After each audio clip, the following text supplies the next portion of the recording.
Hello students, कैसे हो आप सब। तो आज हम कर रहे हैं TNM classification of cancer. Cancer क्या होता है? जब को कुछ एक सेल्स जो होती है ना हमारी बॉडी के अंदर, वो क्या करने लग जाती है, एबनॉर्मली ग्रो करने लग जाती है, ठीक है, और वो फिर दूसरे पार्ट्स जो होते हैं ना बॉडी के, उसमें भी फैल जाते हैं, तो उसको हम कैंसर बोलेंगे। अब टीएनएम क्लासिफिकेशन एक ऐसी क्लासिफिकेशन है जो हमें बताती है कि जो कैंसर है वो कितना स्प्रेड हुआ है, ठीक है, कितनी क्वांटिटी में फैला है हमारी बॉडी के पार्ट्स में, ठीक है। जो ये क्लासिफिकेशन थी वो किसने डेवलप की थी? अमेरिकन जॉइंट कमेटी, ठीक है, याद रखना, American joint committee. TNM, T for tumour, जिससे ट्यूमर का साइज हम पता लगाएंगे। एन से नोड इन्वॉल्वमेंट, ठीक है, एम से मेटास्टेसिस। ट्यूमर का देखेंगे, T0, TIS, T1, T2, T3, T4। T0 का मतलब है नो ट्यूमर, कोई ट्यूमर नहीं है, ठीक है। TIS का मतलब कार्सिनोमा इन सीटू। आप पूछोगे आप कार्सिनोमा इन सीटू क्या होता है? ये प्री कैंसरस कंडीशन होती है, ठीक है। और T1 में मतलब 1 सेंटीमीटर तक ट्यूमर का साइज बढ़ चुका है, और T2 में 2 सेंटीमीटर का हो गया है ट्यूमर, और T3 में आपके पास मोर देन 3 सेंटीमीटर और लेस देन 5 सेंटीमीटर ट्यूमर, और T4 में जो ट्यूमर का साइज रहेगा मोर देन 5 सेंटीमीटर, ठीक है। इसमें हमने ये पढ़ा। सेकंड है नोड। नोड में भी आपके पास क्या है? N0, N1, N2, N3। N0 का क्या मतलब है?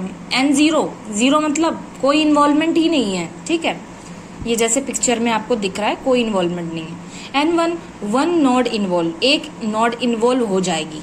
अब जैसे देखो इस डायग्राम में दिख रहा है, अलग से इसको हाईलाइट किया गया है, एक नोड इन्वॉल्व हो चुकी है। N2 में 2 या 2 से ज्यादा इन्वॉल्व हो जाएंगी, और N3 में वोल नोड पूरा ही अफेक्ट हो जाएगा, ठीक है। मेटास्टेसिस, मेटास्टेसिस मतलब M1 और M0 और M1। M1 मतलब कोई मेटास्टेसिस। मेटास्टेसिस क्या होता है? जब पार्ट्स अदर पार्ट्स में फैल जाता है, ठीक है। M1 मतलब मेटास्टेसिस है, ठीक है ना। स्टेजेस कितनी है इसकी? 4 स्टेजेस हैं, ठीक है। Stage 1, stage 2, stage 3, stage 4।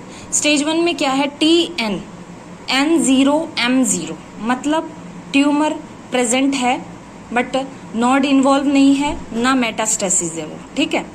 और T2 में ट्यूमर और ज्यादा ग्रो कर चुका है, नोड भी उसने इन्वॉल्व कर लिया है, लेकिन मेटास्टेसिस नहीं है। इसमें और ज्यादा ट्यूमर बढ़ता चला जा रहा है, स्प्रेड हो गया है वो, ठीक है। नोड की इन्वॉल्वमेंट हो चुकी है, लिम्फ नोड में पहुंच चुका है, लेकिन M0 है। फिर T4 मतलब वो दूसरे बॉडी ऑर्गन्स में फैल चुका है हमारा, ठीक है।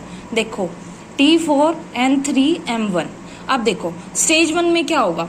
ट्यूमर कैसा है? स्मॉल है, has not spread out side of the organ, organ के बाहर नहीं गया है, ठीक है, इसीलिए हमने ये नंबरिंग दी थी। स्टेज 2, ट्यूमर और बढ़ गया है, मे हैव स्प्रेड टू, वो लिम्फ नोड के आसपास फैला है, ठीक है ना, यहाँ तक इतना बड़ा नहीं है।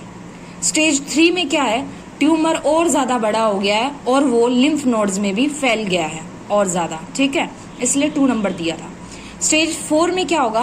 Cancer has spread to the organs, सारे ऑर्गन्स में फैल चुका है, तो इसीलिए इसको क्या बोलते हैं? मेटास्टैटिक, मतलब जो फैल जाता है दूसरे ऑर्गन्स में भी, उसको बोलते हैं, ठीक है।